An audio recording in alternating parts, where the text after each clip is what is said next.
रामकृष्णारी जगदुंदनी जगत तुकोबरायांच्या गाथेमधील असे निवडक अभंग आपण घेत आहोत आणि त्यामध्ये काकडा आरतीचे अभंग आपण आज पाहत आहोत की ज्या वेळेला काकडा आरती काय आहे. काकडा आरती भल्या पाठे उठून ज्या वेळेला रावळामध्ये गेल्यानंतर जे देवाचं रूप आहे, जे चिंतन आहे देवाची आणि भक्ताची जी ओढ निर्माण होत असते त्या ज्या वेळेला पाटेच्या भजनामधली जी ताकद आहे ती आपल्याला या ठिकाणी पाहायला मिळते मित्रांनो.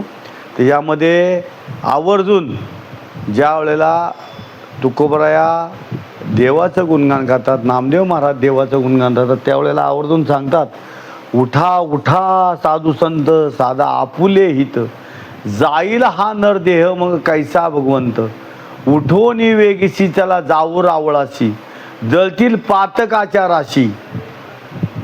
जी आपल्याकडनं न कळत पाप घडलेलं असेल, ज्या काही गोष्टी आपल्याकडून न कळत घडलेल्या आहेत, एखाद्याच्या विषयी येणारं मनातलं पाप असेल, एखाद्या विषयी येणारा विकल्प असेल, ज्या वेळेला आपण आपल्या मनातील विकल्प, आपल्या मनात येणारे वेगवेगळे वाईट विचार ज्या वेळेला आपण जाळून टाकू, त्यावेळेला आपली गणना कुठं होणार आहे ते संतांमध्ये होणार आहे. किंवा आपण कुठंतरी संतान इतके आपण थोर नाहीत, संतान इतके मोठे नाहीत, परंतु त्यांच्या जवळपास पोहोचण्याचा आपण प्रयत्न या म्हणून करत असतो. उठा उठा साधू संत साधा आपुले हित, म्हणजे तुकोबरा सांगा उठा उठा लवकर उठा. ज्या वेळेला पहाट झालेली आहे आणि आता या पहाटेच्या मंगल प्रसंगी ज्या वेळेला आपल्या अंतःकरणामधील भाव असतील, आपले विचार असतील, आपले आचार असतील, ज्या वेळेला तुम्ही एक वटवून करणार असाल त्यावेळेची जी भावनिकता आहे ती तुकोबरा सांगा उठा उठा साधू आणि संत, साधू संत साधा आपुले हित. आपलं हित कशात आहे तर भजन करा, नामचिंतन करा, त्याचं गुणगान गावा. ज्या पांडुरंगाचं गुणगान गाऊ, विठो रखुमाई भजन करू, रामकृष्ण हरी भजन करू, ज्ञानबा तुकोबा भजन करू. ज्या वेळेला तुम्ही अंतःकरणापासून त्यांचं भजन करसाल, एकरूपता होसाल, त्यावेळेची जी भाविकता आहे, त्यामधलं जे प्रेम आहे, त्यामध्ये महाराज सांगतात उठा उठा साधू संत साधा आपुले हित, जाईल हा नरदेह मग कैसा भगवंत. ज्या वेळेला हा देह एक दिवशी जाणार आहे, आपण जन्माला आलो त्याचप्रमाणे एक दिवशी आपलं वैकुंठ गमन ठरलेलं आहे. ज्या दिवशी आपण एखाद्या ठिकाणी जॉबला लागलो त्या दिवशी आपली रिटायरमेंटची तारीख ठरलेली आहे. त्याचप्रमाणे या पृथ्वीतलावरती आपण पाहुणे म्हणून आलेलो आहोत, पाहुणे कलाकार आहोत. ज्या ठिकाणी एखादा पाहुणा येतो परत आपापल्या गावी जातो, त्याप्रमाणे आपण पण या ठिकाणी आलेले एक पाहुणे आहोत. आणि पाहुणा येऊन आपली छटा, आपले या ठिकाणी आलेलं काम, आपल्याला ज्या कामासाठी या ठिकाणी पाठवलं ते काम करायचं आणि परत कुठं जायचंय.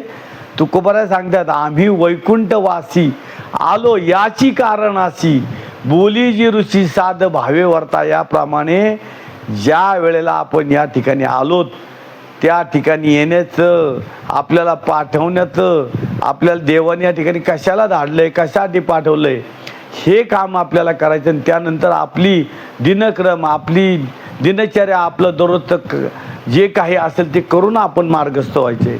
आणि त्यासाठी आलो ते काम करून तुकोबरा सांगतात आम्ही वैकुंठवासी आलो याची कारणासी, बोली जी ऋषी साध भावे वर्ता या.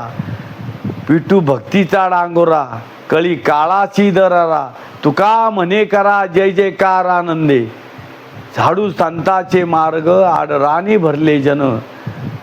अशा पद्धतीचं हे चिंतन आहे. आणि या चिंतनामध्ये तुकोबराया सांगतायत उठा उठा साधू संत साधा आपुले हित, मग जाईल हा नरदेह मग कैसा भगवंत, उठोनी वेगीसी चला जाऊ रावळाशी. चला उठा लवकर. आणि कुठं चला तर मंदिराच्या दिशेने चला. त्या ठिकाणी कोण वाट बघतंय तर जो आपला मायबाप आहे. संपदा सोहळा नावडे मनाला, लागला टकळा पंढरीचा, जावे पंढरीशी आवडे मनाशी, कधी एकादशी आषाढी, तुका म्हणे ऐसे आर्त ज्याचे मनी, त्याची चक्र पाणी वाट पाहे. त्या रावळामध्ये जो आपला मायबाप आहे, तो जो आपली वाट पाहत उभा आहे पंढरी नगरीमध्ये, त्याच्या भेटीसाठी जाऊ असं तुकोबरायांचं चिंतन आहे. ते खरं तर जे गोड आहे, जी भल्या पाटे तुम्ही ज्या वेळेला हे गासाल त्यावेळेला तुम्हाला जी चिंतन घडेल तो काकडा म्हटला जातो. त्या काकडामधला हा 3 नंबरचा अभंग आहे. त्या काकड्यामधला 3 नंबरचं चरण आहे. तुम्ही खोल गोड वृत्तीने ते ज्यावेळेला गासाल त्यावेळेला तुमच्या शरीरावरती शहारे काटा आल्याशिवाय राहणार. माझ्या अंगावरती आता सांगत असताना काटा निर्माण झाला की खरंच काटे आले पाहिजेत. ज्या वेळेला आपण त्यामध्ये एकरूप होऊ त्यावेळेस त्याचं चिंतन मानता येईल. त्यामुळे मित्रांनो तुम्ही पण या उठा उठा साधू संत साधा आपुले हित जाईल हा नरदेह मग कैसा भगवंत उठोनी वेगीसी चला जाऊ रावळासी जळतील पातकाच्या राशी. याप्रमाणे आपणही चिंता करूयात, आपणही भजन करूयात आणि त्या मायबापाचे ऋण त्या मायबापाच्या चरणी लागूयात अशी सर्वांना विनंती करतो. रामकृष्ण हरी.